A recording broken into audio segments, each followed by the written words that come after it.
Pronto? Mi sentite? Sì. Forte e chiaro. Bene, allora buonasera a tutti, possiamo incominciare. Grazie per essere qui, per noi è un piacere enorme avervi, anche perché non è un posticino proprio scontato dove passare il venerdì sera, quindi grazie. Un saluto anche agli amici che ci seguono sul web e se avete persone che non sono riuscite a raggiungerci stasera possono recuperare tranquillamente la diretta anche su Facebook, quindi c'è anche questa possibilità. Oggi stasera abbiamo un ospite particolare che abbiamo reclutato anche lui dal web. Prima però di presentarvelo vorrei farvi fare un saluto dal nostro presidente, in quanto questa sera è proprio l'ultima sera del ciclo e quindi mi sembra giusto che dica due parole anche lui. Vieni Joshua. Ok, grazie Anita, grazie a tutti e a tutte di essere venuti, è molto bello vedere facce nuove ogni serata. Siamo partiti un po' dubbiosi all'inizio, la prima sera eravamo io e un altro ragazzo a parlare, ci siamo un po' sacrificati, c'erano 4-5 persone, ci siamo moltiplicati nel frattempo e questo è molto piacevole da vedere. Lassù vedo un Nicola sorridente, credo, se i miei 11 decimi mi aiutano a vedere bene.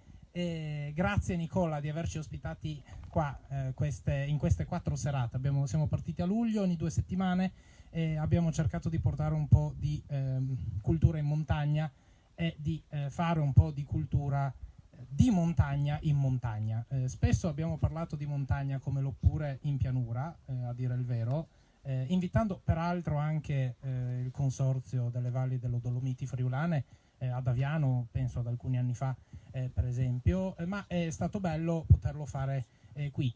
Io onestamente spero potremo ripetere l'esperienza anche l'anno prossimo, per cui guardo di nuovo Nicola da lontano, fa di sì col pollice, quindi vuol dire che forse potremo ripetere l'esperienza, perché direi che è stata piacevole e utile un po' a tutte le persone che hanno voluto partecipare. Io non rubo altro tempo, lascio di nuovo la parola ad Anita che darà l'avvio alla serata e poi Riccardo sicuramente sarà più piacevole da ascoltare di entrambi noi messi insieme. Eccoti. Non creiamo aspettative. Sicuramente più interessante.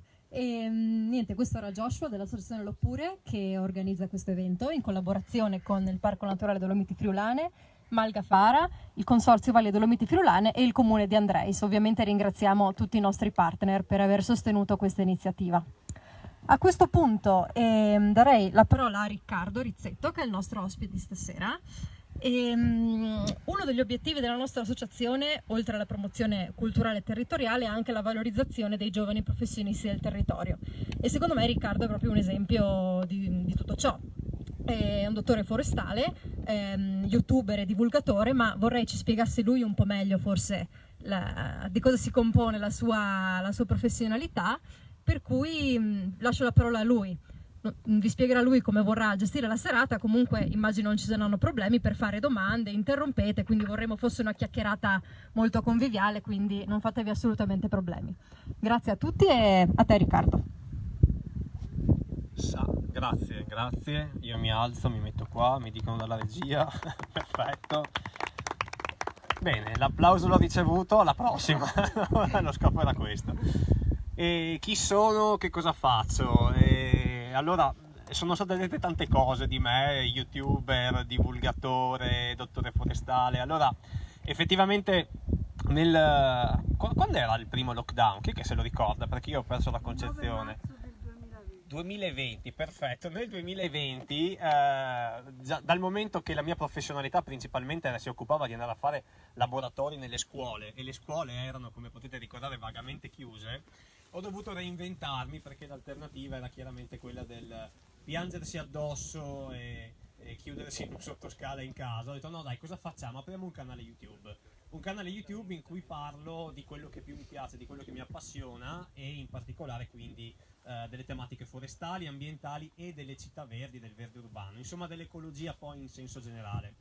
Io sono un dottore forestale, tecnicamente sono abilitato alla professione, ma attualmente, per correttezza lo devo dire, non sono ancora iscritto a nessun albo, però insomma è questione soltanto di 250 euro, per cui capite voi che è una cosa quasi fatta. E niente, diciamo che sto cercando di convogliare queste due cose, che sono un po' le competenze tecniche della professione del forestale, insieme alla passione per il raccontare le cose, un po' per lo storytelling, un po' per il comunicare temi che secondo me oggigiorno sono ancora molto sottovalutati, soprattutto quelle tematiche che sono forestali. Io odio profondamente fare discorsi lunghi in cui parlo soltanto io, seppure tendo ad essere abbastanza logorroico e quindi poi mi perdo via e chiacchiero anche abbastanza. Mi piace sempre molto interrompere, fare domande, essere interrotto da domande, da curiosità, da perplessità, soprattutto per esempio quando magari capita che io tiro fuori un termine tecnico che io do per scontato essere magari comprensibile, non lo è. Voi pure alzate la mano, mi dite che cosa significa questa cosa, io provo con semplicità a spiegarlo. Ma in ogni caso parliamo di un tema che attualmente forse è veramente, non voglio dire sconosciuto, ma quasi. Perché anzi io partirei da una domanda proprio, giusto per farmi un'idea e prendere un po' le misure sul tipo di consapevolezza che c'è in aria. Quando pensate alle foreste, quando pensate ai boschi, e non serve andare alla foresta tropicale, parliamo di questi boschi che possiamo vedere tranquillamente qua. Quali sono le prime cose che vi vengono in mente? Così proprio a bruciapelo, senza troppi ragionamenti. Magari suggerimento tecnico, chi vuole prendere la parola viene Venga, per gli venga amici qua, di venga Facebook qua. a farsi vedere, quindi qualcuno... Se no urlate io ripeto, voi urlate io ripeto. Alberi. Alberi, foreste, alberi, benissimo. E alberi quindi che cosa significa? Che ci sono tanti alberi. E il loro Fresco. significato quale potrebbe essere? Fresco. Fresco, molto bene, fresco. Tutto qui? Sottobosco. Sottobosco, Aria pura, aria pura, funghi, funghi, perfetto, ci Animali. avviciniamo. Come? Animali. Animali. Una cosa che non è stata detta ma che probabilmente date per scontata da tutti quanti è legname, quindi prodotti legnosi. Insomma, quelli che voi avete appena elencato in ogni caso sono dei servizi che noi chiamiamo tecnicamente, non noi forestali, in realtà ormai la comunità scientifica li chiama servizi ecosistemici. Sono una cosa abbastanza egoistica per quanto riguarda l'essere umano, perché è il nome che viene dato a qualcosa che avverrebbe comunque, ma che noi chiamiamo perché ci possiamo ottenere qualche beneficio, qualche vantaggio. Tecnicamente i funghi sono funghi, servono al bosco per le sue connessioni, per crescere, per svilupparsi, ma in realtà poi noi li mangiamo e quindi automaticamente questo lo chiamiamo un servizio di approvvigionamento, perché possiamo raccogliere i funghi, possiamo mangiarli. Gli esempi sono veramente tanti. Quello di cui parliamo oggi è un servizio che forse viene sottovalutato, poco conosciuto, che è quello di protezione proprio. I boschi sono fortemente impattanti, importanti per la protezione. Ciao Magico, grande Magico. Sono importantissimi per la protezione dei terreni montani, ma anche, ovviamente, l'ho detto prima, siamo molto egoisti nel definire queste cose, anche e soprattutto per noi. Cioè i boschi ci proteggono. In che modo? Oggi andiamo un po' a sviscerare questo argomento.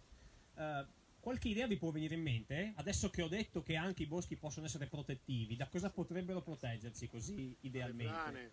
Come? Frane. Frane, benissimo. Poi? Collega delle frane? Inondazioni. inondazioni, sì. Valanghe, dissesto Valanghe. idrogeologico, le cosiddette lave torrentizie, per usare proprio termini che piacciono agli ingegneri ambientali o idraulici, insomma. E effettivamente sì, il bosco ha due funzioni protettive fondamentalmente. Anche qua attenzione, noi andiamo sempre a fare una categorizzazione che è puramente nostra, che ci fa comodo a noi per riuscire a conoscere meglio queste realtà e poi a studiarle e a valorizzarle, perché tutto sommato il bosco semplicemente c'è ed è un bosco. Poi siamo noi che dal bosco, che è un bosco, andiamo a vedere che fa un effetto di protezione diretta e un effetto di protezione che invece definiamo indiretta. La protezione diretta è proprio quella che avete appena elencato voi, quindi la protezione nei confronti delle frane, nei confronti delle valanghe, delle colate detritiche e via dicendo. C'è poi invece una protezione che è puramente indiretta. Indiretta che cosa significa? Cosa potrebbe essere così una una protezione di tipo indiretto. Io non posso spostarmi, devo rimanere tipo statuario qua sul... Puoi anche andare un po' più indietro se Posso vuoi. andare- Così gli amici di... Vai. Così gli amici di Facebook ti vedono ancora meglio. Facciamo i like. Oh, se poi c'è un materassone dietro e magari c'è anche l'effetto che rimbalzo su di nuovo, è anche scenografico, ma non credo che ci sia. Col budget di quest'anno, magari il prossimo anno pensiamoci.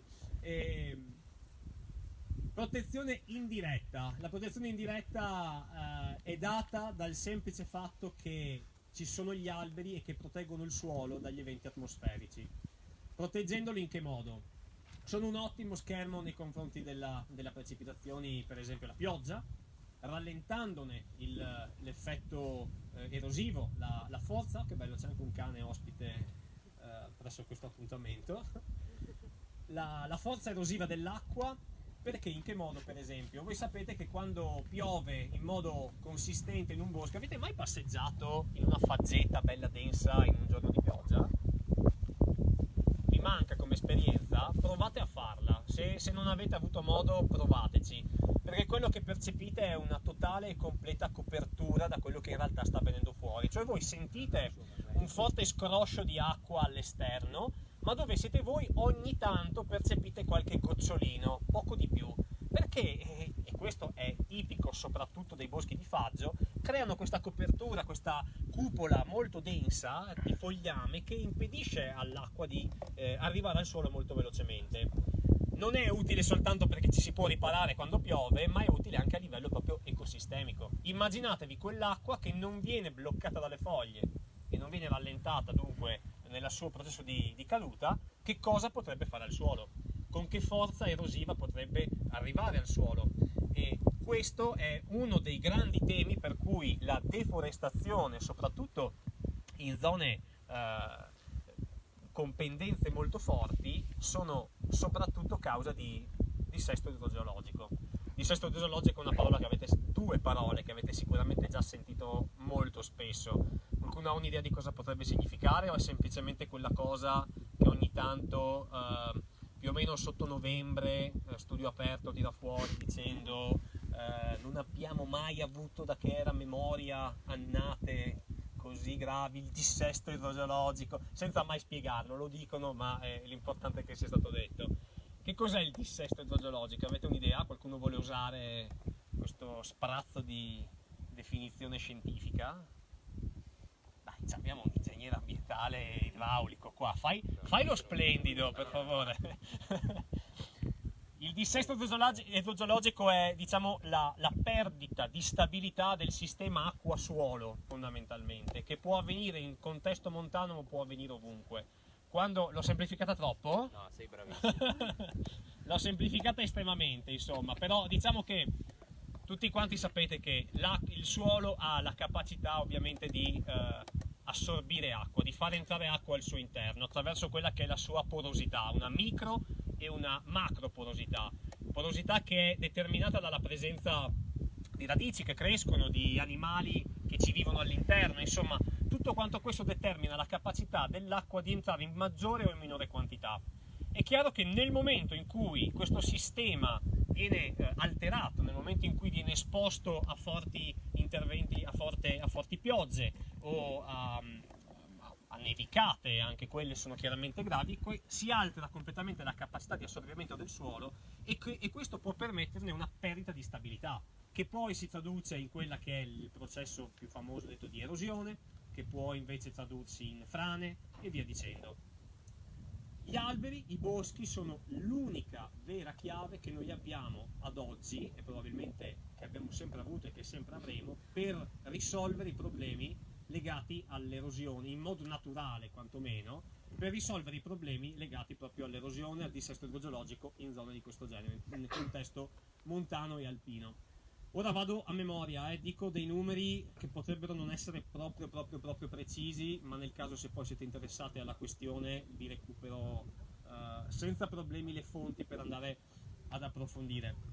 Voi calcolate che noi in Italia abbiamo 2/3 di territorio che è o collinare o montano. Dove c'è collina, dove c'è montagna, c'è automaticamente pendenza. Maggiore la pendenza, maggiore la probabilità che ci siano problematiche di dissesto idrogeologico. all'incirca nel 91% dei comuni italiani, 91% dei comuni italiani, ci sono almeno un'area a forte rischio idrogeologico, quindi che significa che rischia alluvioni, che rischia frane, che rischia processi erosivi importanti. 91% significa quasi la totalità. Chiaramente, ripeto, sono aree, non vuol dire che tutto quanto il comune sia soggetto a questo tipo di forze, però vuol dire che è un qualcosa che riguarda tutti quanti, e più di 1 milione di persone vivono in contesti che sono a rischio di questo genere, quindi proprio sulla salute delle persone. Avere i boschi significa non risolvere, significa prevenire, che è la parola più corretta e più giusta, questo tipo di problematiche. La parola prevenzione è una parola che ci piace tantissimo in Italia, la usiamo un sacco, tantissimo veramente, ma è forse quella su cui investiamo di meno in assoluto. E i boschi sono un esempio totalmente lampante. E recente, molto recente, c'è un altro evento che riguarda sempre i boschi, dove abbiamo dimostrato come non siamo stati in grado di fare prevenzione. Qual è stato? Baia è un argomento molto interessante, tra un po' lo tocchiamo, ma è ancora più attuale. Baia andiamo già nel 2018, quindi siamo già... Come? Ponte Morandi a Genova. Ponte Morandi sì, ma restiamo sui boschi. Sì, Ponte Morandi è un esempio molto pronti nel... ma siamo sempre meno bravi e capaci di prevenirli. Questo è dovuto alla mancanza di investimento e anche alla variabilità, che chiaramente è quella climatica, che stiamo imparando a conoscere man mano che questa variabilità va avanti nel tempo. Quindi quando si sente dire, ecco, questo sì, quest'anno si è parlato, no, tanto di incendi, non si ricorda che ci fosse memoria, no, quella che prima stava un po' scimmiottando, quest'anno è stata detta chiaramente per gli incendi a memoria, non si ricordano danni, disastri così di incendi. Anche qua è vero solo parzialmente, però da un certo punto di vista è vero che stanno aumentando in frequenza proprio per queste condizioni climatiche di forte siccità, di forte aridità, non solo, anche per lo stato di abbandono dei boschi. Boschi che sono abbandonati, boschi che non sono gestiti, sono molto più vulnerabili agli incendi. Boschi che non sono gestiti sono molto più vulnerabili alle frane, molto meno utili per proteggerci. Quindi incendi e servizi di protezione vanno chiaramente di pari passo in certi momenti, perché un bosco sano è un bosco che non prende fuoco facilmente, ed è un bosco che può temperare servizi di protezione in modo molto più efficace. Fino a qua ci sono dubbi, perplessità? Vai. Cosa vuol dire gestire un bosco? Ah, bella domanda. Gestire un bosco, partirò con una citazione del mio professore all'università di selvicoltura, il cui lui diceva che gestire un bosco significa entrare all'interno di questo bosco, osservarlo, studiarlo, domandarsi. Lui parlava ai boschi come se fossero delle persone, no? Quindi lui entrava nel bosco e diceva: chi sei? Da dove vieni e dove andrai? O meglio, dove vuoi, con la selvicoltura, quindi con la gestione, la selvicoltura è quella disciplina attraverso la quale si gestisce il bosco, dove voglio che tu vada. Che cosa significa questa cosa? I boschi sono ecosistemi, hanno una storia, hanno un inizio, hanno un loro momento di attualità. Per esempio, noi potremmo entrare in questo bosco. Avete idea di che piante ci siano soprattutto in questa zona? Sono soprattutto faggeta con una buona presenza di peccio, di abete rosso. Io entro nel bosco, lo osservo e mi domando: da dove viene questo bosco? C'è sempre stato? È oggetto di una piantumazione, di un'operazione antropica? È il bosco che si è rinnovato da solo? Questo pascolo è sempre stato soltanto qui, o fino a magari 20 anni fa andava a occupare anche quella zona? Osservandolo queste risposte le posso trovare, verosimilmente. Una volta che capisco da dove viene un bosco, e quindi capisco quale potrebbe essere la storia di un luogo, incomincio a capire qual è la sua direzione, dove sta andando. Quindi i suoi processi ecologici dove lo portano. Sarà una faggeta? Sarà una pezzeta? Sarà un bosco misto? Sarà un bosco che saprà rinnovarsi da solo? Tenderà ad invecchiare? Tutte quante domande che io mi faccio e che soltanto dentro al bosco, caso per caso, posso riuscire a valutare e a trovare una risposta. E a quel punto arriva la gestione forestale, cioè la domanda: dove voglio che tu vada? Arrivi da qua, sei fatto così, a me che cosa servi? Molto egoistica anche qua come percezione, ma d'altronde se la gente abita là sotto non posso fare a meno che fare questo tipo di ragionamenti. Entro nel bosco e dico: bene, cosa posso valutare? La pendenza? Posso valutare caratteristiche morfologiche e capire che magari quello è un bosco che io voglio sia un bosco di protezione. Perché lo dico? Perché magari le pendenze sono superiori al 60%. 60% e qua siamo in una zona carsica, là sopra le rocce si staccano molto facilmente. Allora faccio 2 più 2 e dico: se le rocce si staccano velocemente, siamo su terreni superiori al 60% e là sotto c'è un abitato, ecco che c'è un chiaro esempio di pericolo. Cosa voglio che faccia questo bosco? Di certo non lo gestirò affinché possa fare funghi, poi li fa anche, ma non lo gestirò con quello scopo.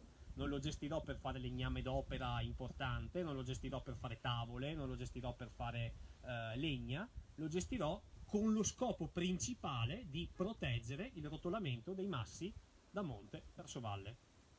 La gestione è questo. Poi come si gestisce, e lì entriamo in un mondo in cui anzi non entrerei neanche tutto sommato, perché è estremamente tecnicismi più puri, si fanno dei piani di taglio, si fanno delle operazioni cosiddette di assestamento, quindi si divide il bosco in particelle, ci sono particelle che saranno più opportune da gestire in un modo, altre in un altro, ma sempre con questo chiaro ed evidente scopo di capire dove io voglio che il mio bosco vada, quali devono essere i servizi che questo bosco mi deve offrire. Ho risposto a che cosa significa gestire un bosco e torno agli incendi. Torno agli incendi perché gestire un bosco nel 2020, quindi Baia 2018, poi ricordo è avvenuta la meravigliosa campagna elettorale, la butto anche un po' in politica, fra Biden e Trump. E la cosa incredibile che i forestali ricordano con piacere è che in quella campagna elettorale, nonostante di solito i temi per la campagna siano sempre di altro genere, si sono concentrati anche sulla gestione forestale. Per quale motivo vi ricordate? Quale potrebbe essere il motivo? Incendi in California, mi Gli pare. incendi in California.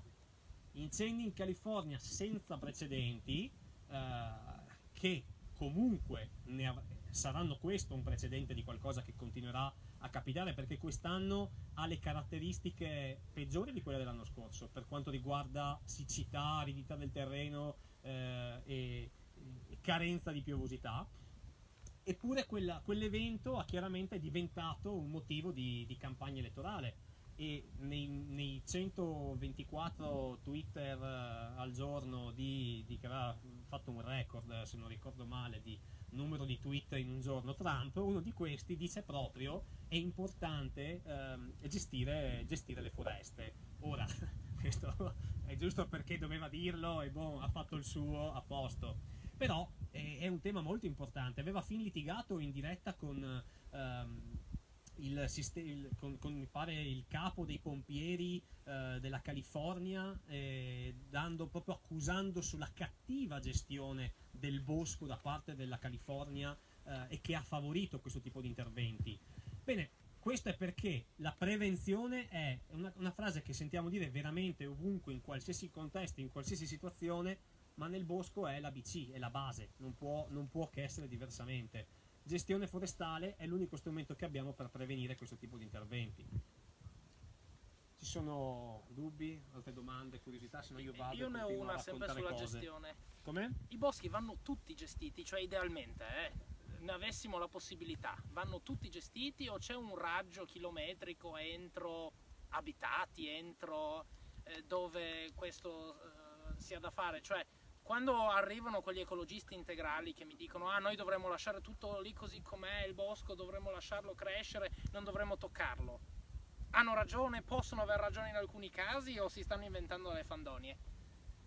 Allora mi devo esporre. Esponiti. No, allora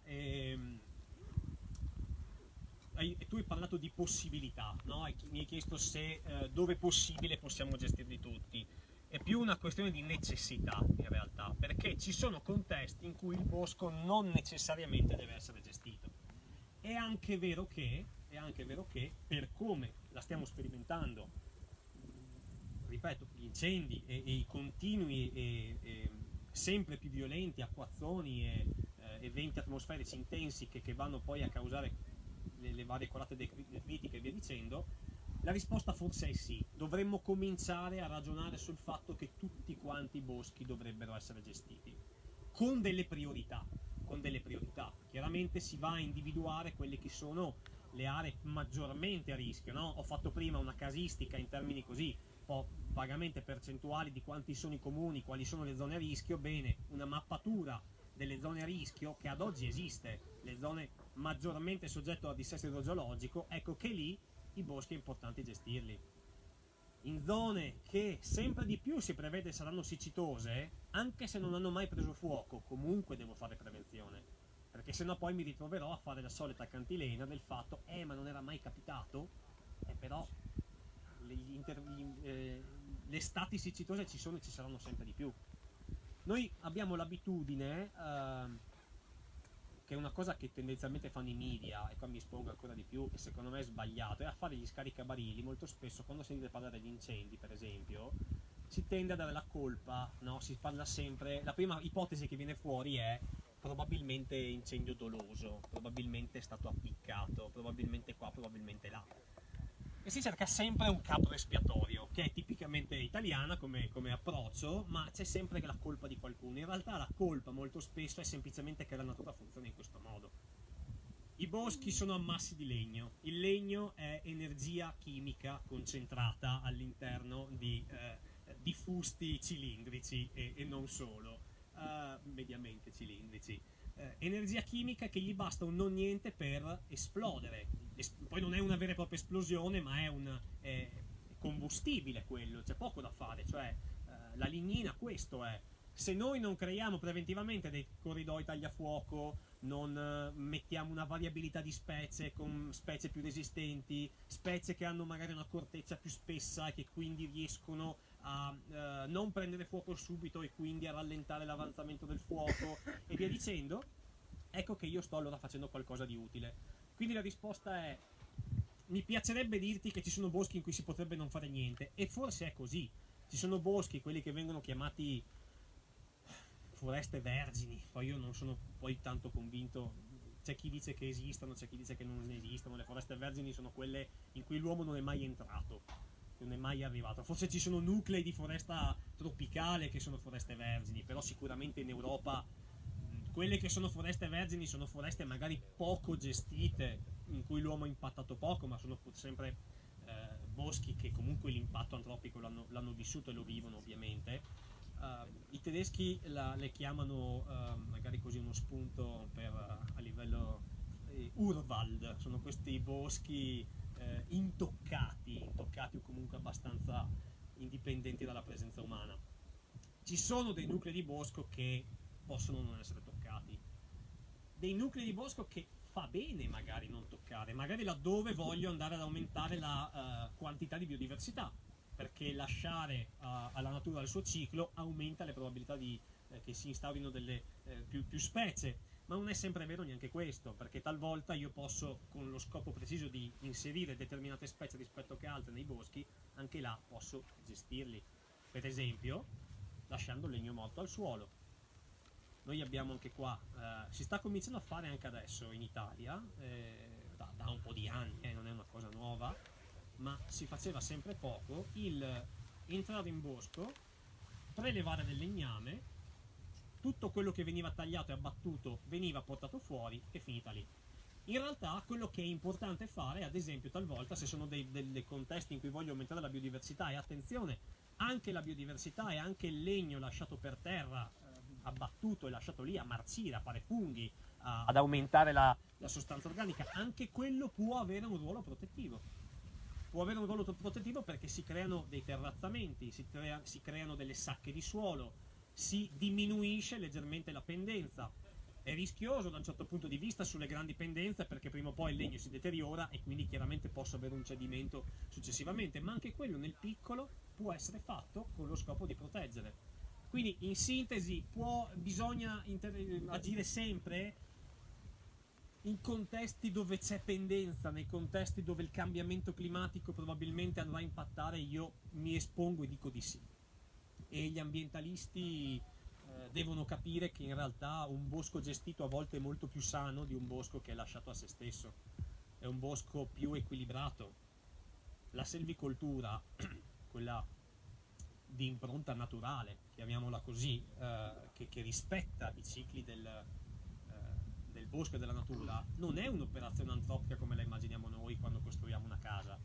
Cioè non è io so che la casa si costruisce così, arrivo e la costruisco così. È una situazione che asseconda dei cicli naturali. Io non è che arrivo, taglio a zero, pianto delle cose nuove come le voglio io, come vorrei che fossero, eccetera eccetera. No, io arrivo e taglio laddove, attraverso la conoscenza del bosco, so che è più utile tagliare affinché il bosco possa riprodursi in modo più sano, più efficace e quindi più forte, per evidentemente anche prevenire problematiche, ad esempio le frane e via dicendo, come si diceva. Quindi questo è un meccanismo che dovremmo fare nostro, ed è molto difficile perché siamo di fronte al classico esempio, no, noi siamo abituati a ragionare, quando parliamo di piante, siamo abituati quasi di più a ragionare in modalità agronomica, no? Ho il campo, pianto, 1 o 2 anni dopo sono biennali le piante, raccolgo, tolgo tutto, ripianto, e questa ciclicità che si riproduce ogni anno, ogni 2 anni. Col bosco è completamente diverso. Se io voglio proteggere oggi quel centro abitato partendo da zero, il centro abitato lo proteggerò con un'ottica di tra 60, 70, 100 anni, che è una cosa che in Italia viene difficile pensare. Non solo in Italia, è molto complicato comunque riuscire a gestire, a entrare in questa dinamica. I boschi diventano, gli alberi crescono lentamente, ci sono boschi di protezione, arrivo subito, che hanno anche 600 anni, alberi di 600 anni, boschi di protezione perché sono stati messi sotto protezione grazie a delle leggi.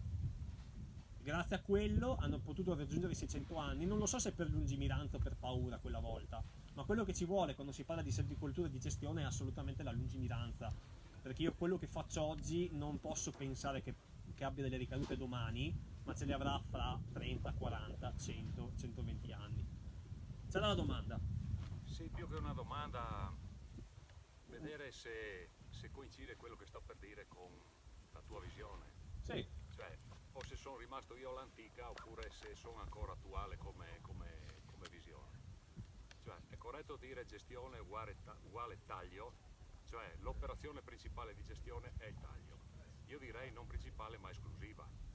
L'azione del taglio è quella che consente la gestione.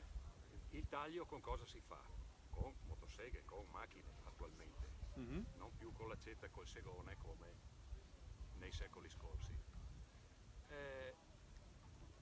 È giusto quello che dici, nel senso che la gestione va vista in prospettiva, va vista con tempi che non sono questi della società odierna, cioè proiettati in avanti ben oltre diciamo gli orizzonti mediamente di chi ci governa, no?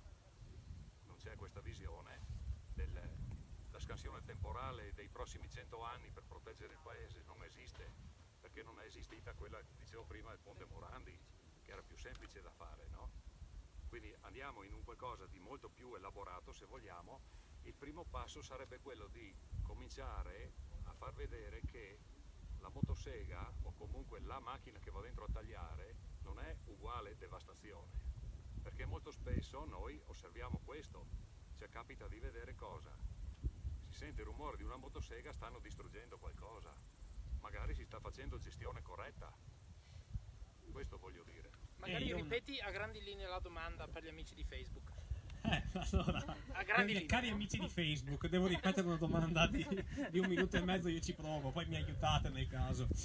Allora, la questione è, io la riassumo, provo a riassumerla, insomma, che noi oggigiorno, ora, parto dal principio, che gestione forestale mi viene chiesto se effettivamente coincide con quella che poi è l'operazione di taglio.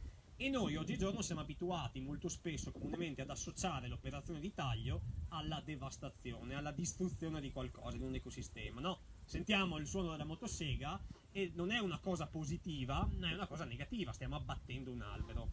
Ecco, se invece non dovesse essere così, se invece è una cosa positiva talvolta, se a volte quell'intervento è un intervento che serve e addirittura è lungimirante, perché quel taglio può fare bene in prospettiva. L'ho riassunta in modo corretto? Sì. Ok. Allora, la questione qual è? Assolutamente sì. L'operazione principale della selvicoltura è chiaramente il taglio. Perché cosa posso fare io in bosco se non che tagliare, se devo risolvere qualche problema, se devo prevenire qualcosa, se devo aprire degli spazi di rinnovazione per nuovi alberi più forti e via dicendo.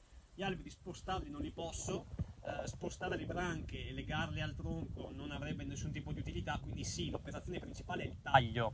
Però la cosa che deve essere chiara, che è importante, è proprio quella che veniva fuori nella domanda. In realtà quello, se fatto in modo opportuno, è un taglio mirato a uno scopo ben preciso. Non è un taglio di entro tanto per, anche se purtroppo situazioni di questo genere avvengono quando non c'è controllo.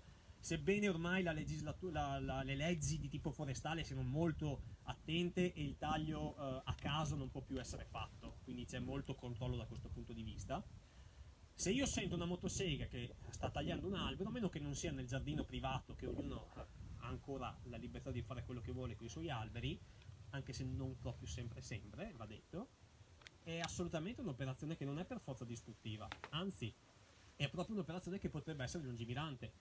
Un forestale entra in un bosco che allo scopo, rimango in tema protezione perché quello ha lo scopo di protezione, sa che la cosa migliore per proteggere da quel tipo di massi che scendono da monte è avere un certo numero di fusti per ettaro e che questi fusti devono avere una certa dimensione, devono avere un certo diametro per essere efficaci. Ci sono studi su questi aspetti qua, capire qual è una giusta. C'è un sito, poi se qualcuno è interessato ve lo tiro fuori, il nome adesso non me lo ricordo, in cui praticamente si crea, inserendo le specie, il diametro e il numero di piante attraverso degli studi, ovviamente delle osservazioni, delle misurazioni, hanno fatto delle curve per vedere qual è, in base al diametro dei massi che cadono, la disposizione ideale per quel preciso bosco delle piante e anche in termini diametrici. Quindi magari si scopre che su un ettaro devono esserci, se è una pecceta, devono esserci, sparo, 30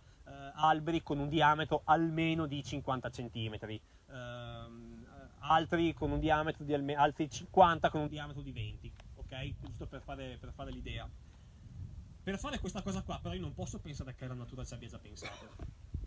Cioè, se la cosa migliore per me in quel momento è proteggerla in quel modo, non posso sperare di avere la fortuna di entrare in bosco e dire ah wow che fortuna, ci sono proprio 50 alberi di questo diametro, altri 30 di quest'altro, sono disposti nel modo corretto eccetera. No, devo gestirli. Per gestirli cosa devo fare? Devo rinunciare ad alcuni alberi per fare in modo che quel bosco nel tempo, e qua viene di nuovo la scala temporale ovviamente ampia e lunga, possa assumere la forma che a me è più utile.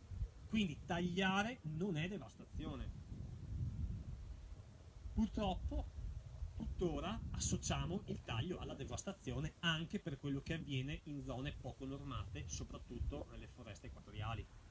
Lì purtroppo il taglio è devastazione, non è gestione sostenibile, ma salvo in qualche sacca di bosco proprio fortunata, altrimenti no, assolutamente. Lo associamo, ma dobbiamo smettere di avere questo tipo di paura.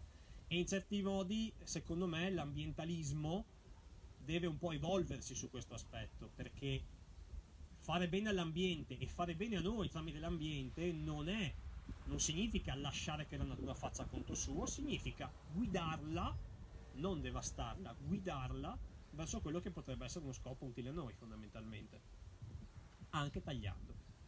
Però insomma Se poi si taglia e quel legno lo si utilizza per qualcosa, non è neanche male come cosa, no? Vi dico, proprio in termini di prevenzione, vi racconto questa curiosità che la trovo interessante, magari voi no, ma io non ve la racconto, poi mi chiedete no, non ci interessava. Allora, pensate, sempre in ottica di prevenzione, in foreste in Andalusia, quindi foreste mediterranee. Parliamo quindi di foreste soprattutto di pini, non lo so in Andalusia se ci siano i lecci, ma probabilmente anche sì, e via dicendo. Insomma, comunque dove c'è la macchia mediterranea e via dicendo. Zone che sono a fortissimo rischio di incendio. Zone che addirittura, e qui lo dico che è importante, che a volte hanno bisogno del fuoco. Noi cosa ce lo dimentichiamo? Ci sono zone, ecosistemi che grazie al fuoco si possono riprodurre. Ci sono dei pini che hanno delle pigne che si aprono soltanto quando si raggiungono certe temperature che si raggiungono soltanto quando c'è il fuoco. Quindi un po' per dire, la macchia mediterranea ha bisogno degli incendi per riprodursi a volte, non è una cosa così negativa. È negativa che ci sia l'impianto balneare in parte e che quindi quell'incendio possa diventare dannoso per noi. Nella nostra prospettiva è assolutamente negativo. Cosa hanno fatto in Andalusia, ma non solo, anche in Catalogna, se non ricordo male, ci sono diverse zone, anche qualcosina in Italia sta iniziando. Per prevenire gli incendi fanno ovviamente prevenzione. Come si fa prevenzione per gli incendi? Soprattutto i corridoi tagliafuoco, quindi o si aprono delle ampie radure, quindi si separano fra di loro aree di bosco. In questo modo può capitare che avvenga un incendio? Assolutamente sì, ma almeno tutto quel potenziale chimico di cui parlavamo prima, tutto quanto quel legno, non è tutto quanto ammassato, concentrato in un'unica zona, ma viene isolato, viene separato. Ebbene, questo ha dei costi.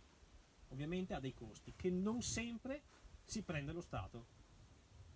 La cosa interessante è che per riuscire a mantenere sostenibile, economicamente parlando, la prevenzione degli incendi, che cosa viene fatto? Viene dato in affidamento quelle fasce tagliate ai pastori, agli agricoltori. Che cosa ci fanno? Ci fanno pascolare le pecore, queste pecore fanno del latte, questo latte viene venduto con l'etichettatura, questo formaggio previene gli incendi. Quindi il privato, una filiera che si attiva da questa cosa qui, che con dei soldi può mantenere questo tipo di prevenzione. Lo si fa anche col vino, stessa cosa, ci sono i filari tagliafuoco, anziché lasciarli vuoti li coltivo, ci metto la vigna, faccio un vino che spegne gli incendi, no? ci gioco sopra poi col marketing come voglio. In Italia viene fatto con l'erica con cui producono delle scope biologiche, insomma, in stile saggina, per intendersi. Avete presente, no? L'erica carne, che ha questi fusti legnosi molto fitti, che vengono utili, insomma, per spazzare. Ecco, nei corridoi si fa proprio questa cosa qua, si produce, c'è l'azione di prevenzione, ma poi questo genera della ricchezza che va a essere utile anche poi per le popolazioni stesse del luogo. Quindi continuo a dire, bisogna staccarsi dall'idea che tagliare e gestire sia negativo, anzi direi quasi, mi espongo, è obbligatorio in certi momenti, se non si vuole poi piangersi addosso e se non si vuole poi che ci siano delle morti. Sì. Sì, scusa, sì. No, madonna, volentieri. In sintesi proprio, per voi divulgatori, per chi fa divulgazione, proprio battere il tasto su gestione uguale taglio, perché altrimenti l'opinione pubblica stenta ad arrivarci, stenta, il taglio lo vede come qualcosa di negativo. Farò un video su YouTube a questo scopo.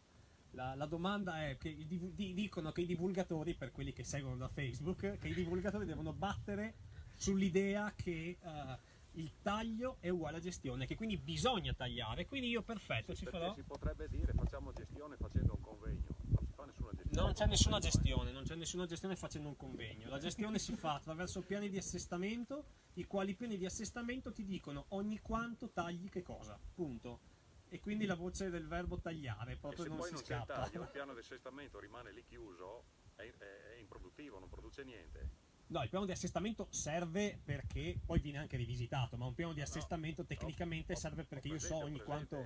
A cosa serve? È solo che se non viene attuato, certo, è carta scritta che rimane lì. Assolutamente.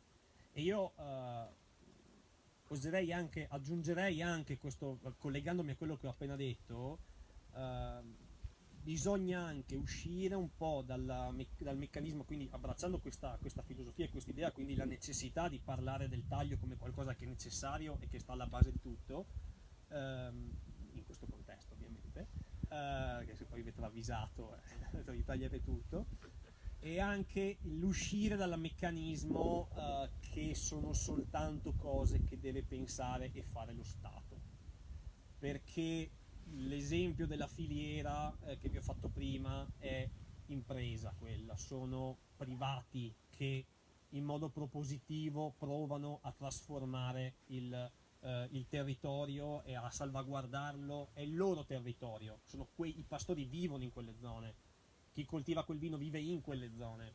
Se noi rimaniamo sempre nella mentalità, come è venuto fuori un po' il discorso prima, che sono chi ci governa che non ha la visione lunga, è vera questa cosa, ma dobbiamo dimostrare anche noi come cittadini, come imprenditori, chi è imprenditore, chi come lavoratori, che non abbiamo che abbiamo la visione lunga noi per primi, quindi investendo anche in questo tipo di cose, non sempre soltanto grazie a soldi pubblici, perché non si può. A noi ci piacerebbe, noi diciamo però il territorio è nazionale, dovrebbe gestirlo il governo. In realtà sì, però ci sono situazioni in cui i boschi spesso sono privati, ci sono tanti boschi privati, se sono del demanio va bene, d'accordo, ci sta che possa essere lo Stato a gestirli, ma se sono privati possiamo fare qualcosa tutti quanti, insomma. Ci sono altre domande, altre curiosità? Dai, esponetevi. Qualcosa su cui non siete d'accordo, dite no, il taglio non si deve fare. Vai. Allora, io vengo da una zona dove l'abbandono montano, e per abbandono montano intendo sopra i 500-600 metri di quota, sta diventando una situazione molto, molto presente, nel senso paesi che appunto abitano in zone a ridosso della montagna si stanno spopolando sostanzialmente. E volevo chiederti come questo impatta col bosco, perché se il nostro sguardo, la nostra intenzionalità è mossa da una serie di servizi, nel momento in cui non ho più bisogno del servizio perché il paese lì sotto non c'è più, o ci sono 4 veci che se non tirano le cuoia per infarto ci pensa la frana, siamo sempre Questo a quel non lo punto. sintetizzo, ma Prego, chi ci segue su Facebook. No.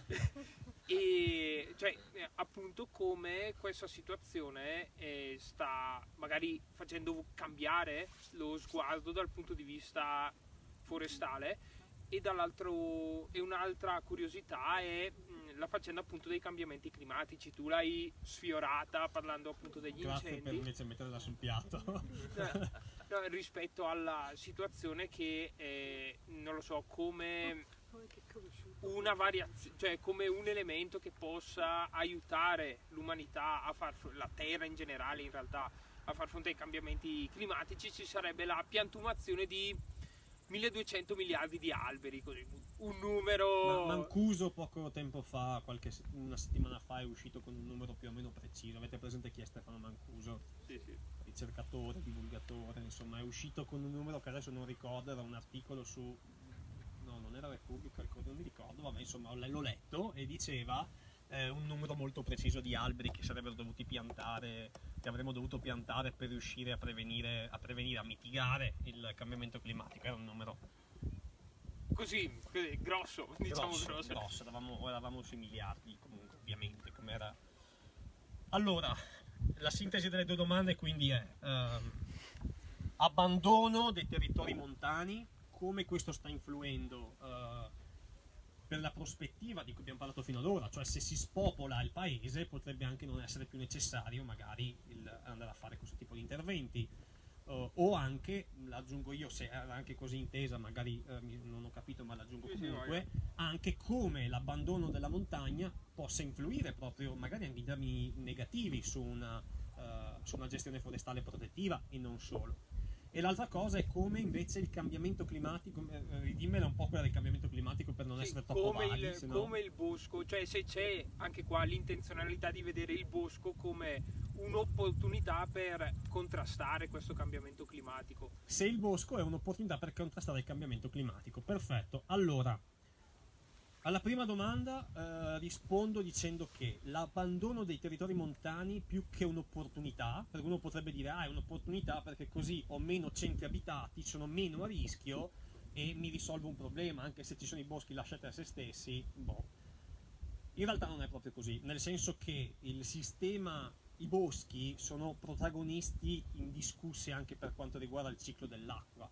E quindi in realtà quanto più a lungo vengono trattenute le masse di acqua in contesti montani, alpini, eccetera, più lentamente arrivano a valle, quindi più si rallentano anche eventi che sono poi tipicamente planiziali, cittadini, ok? Se poi ci aggiungiamo anche, qua abbiamo un colpevole, ma non lo mostreremo direttamente, chi fa i fiumi dritti, in pianura abbiamo questi fiumi dritti, quindi l'acqua non viene più trattenuta in montagna perché non ci sono boschi che lo sappiano fare.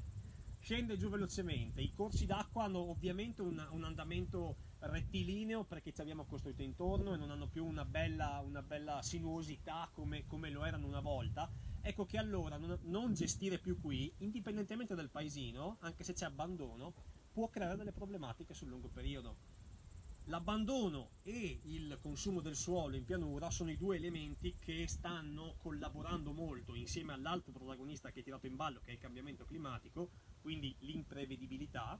Sono questi tre protagonisti che stanno causando molto spesso le problematiche di cui sentiamo parlare di cui neanche sentiamo parlare, che viviamo, perché poi non lo so di che zone siate, però nel senso le bombe d'acqua, le situazioni di questo genere di esondazioni le viviamo, non dico nella quotidianità, ma nei periodi di forte pioggia ci rendiamo conto che sono reali, magari non tanto quanto a Genova, dove vengono cose magari un po' più importanti, però ce ne rendiamo conto. Gestire è importante a prescindere e ti dirò, io sono pro ripopolamento delle montagne, sia per una questione climatica, si sta meglio qua, avete freddo adesso? Sarà meglio così, no? Che non i 48.8 di Agrigento. Era Agrigento che si era misurato, non mi ricordo. Siracusa, ecco. Boh. Scusate amici di Siracusa che state guardando sicuramente su Facebook.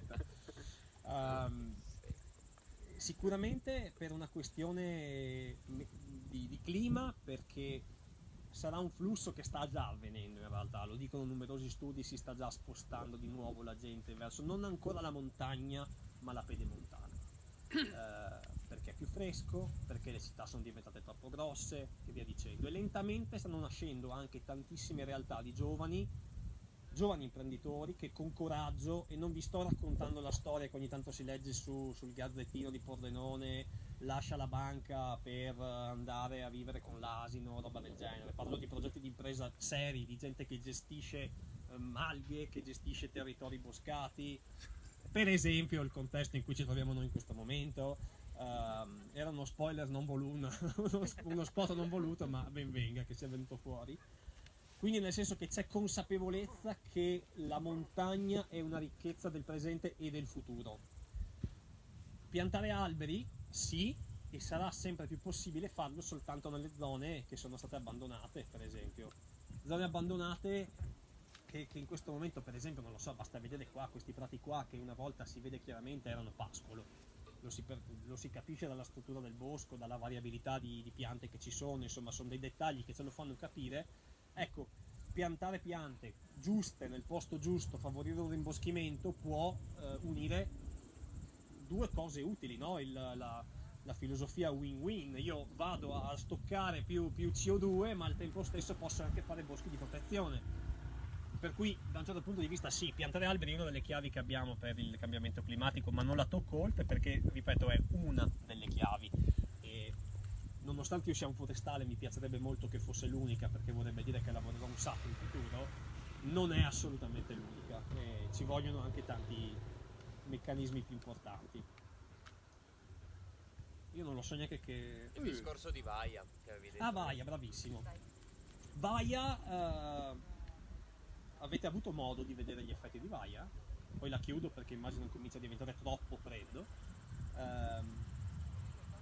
Avete avuto modo, qualcuno, di vedere le ferite, chiamiamole così, no, di Vaia? E Vaia è un chiaro esempio, adesso non mi espongo troppo neanche qua, però è un chiaro esempio di fragilità che possono avere certi contesti forestali. Ora, non era colpa dell'uomo probabilmente lì, un evento, o meglio, non direttamente. Però i boschi che noi conosciamo oggi, anche quelli che noi siamo convinti essere più naturali sulle nostre Alpi, sono comunque frutto di operazioni antropiche. Sono comunque boschi che non hanno avuto che non hanno seguito il loro percorso totalmente naturale, che sono stati gestiti per necessità, e ci sta da questo punto di vista. Però bisogna anche accettare che talvolta contesti di questo genere possono rivelarsi fragili. Vaia, non ricordo quanti milioni di alberi siano caduti, quanti siano stati schiantati, sono stati soprattutto abeti, prevalentemente abeti, qualche faggio, qualche altra pianta sicuramente, ma diciamo che la ferita più grande l'hanno fatta le pezzete, e le pezzete sono boschi solo di abete rosso, e l'abete rosso ha una caratteristica su tutte, che è quella che ha due radici principali che sono così fondamentalmente, sono verticali, superficiali. Il fittone, che è la radice principale che scava a fondo, a un certo punto muore, si deteriora, e rimangono queste due principali radici che sono superficiali, e automaticamente è inevitabile che di fronte a eventi molto intensi, se io ho un popolamento che è fatto soltanto di abete rosso e non ha magari una struttura, non è stato strutturato, non è stato gestito in modo opportuno, potrebbe andare incontro a schianti e cose di questo genere. Insomma, cari amici, nel caso di Vaia era tutto quanto in regola, anche là si è cercato un po' il colpevole. Sono anche cose che capitano, a volte ci sta, insomma, che l'evento estremo arrivi e che abbatta tutto quanto, però i faggi hanno resistito bene. Per esempio, se voi andate al rifugio Pradut, poco distante da qua, fate la passeggiata per arrivare su al rifugio, gli abeti sono tutti quanti giù, i faggi sono ancora in piedi. Perché? Perché hanno delle radici diverse. Se l'uomo questa cosa se la ricorda, può dire: boh, sai che cosa, adesso che Vaia ha fatto piazza pulita, nel ripiantare magari favorisco una diversità di specie invece che avere solo e unicamente l'abete rosso. Queste sono delle possibili domande e considerazioni che uno potrebbe fare, insomma. Poi c'è freddo nell'aria, per cui non vado oltre. Chiudere tu dicendo qualcosa, l'ultima... Io direi che ho detto abbastanza cose. Se poi ci sono altre domande, curiosità, io tanto sono qui, per cui potete venire a domandarmi qualsiasi tipo di cosa. Va bene, allora ringraziamo tantissimo Riccardo. Ringrazio io voi, ringrazio Malgafara e grazie all'Oppure per questa opportunità di essere qui a parlare con voi in questo panorama che è veramente magnifico, che vale soltanto la pena solo guardarlo, è come si può dire, esaltante. Ok, grazie a tutti. Vi dico 3 cose. La prima è che ognuno per favore porta sulla sua sedia. La seconda è che se volete potete fermarvi a mangiare, e questa è una cosa molto bella perché è tutto molto buono. La terza è che ci potete cercare su Facebook e su Instagram, sia sui profili cercando insomma il nome dell'associazione L'Oppure, e sia il profilo di Riccardo, che si chiama From Roots to Leaves, giusto? Facile. Quindi dalle radici alle foglie. Un'ultima cosa è che se volete sostenere le attività della nostra associazione potete lasciarci una piccola offerta, e questo ci farebbe molto piacere, perché così riusciamo a organizzare altri eventi come questo. Grazie a tutti e ci vediamo al tavolo a mangiare allora. Ciao anche agli amici del web. Grazie.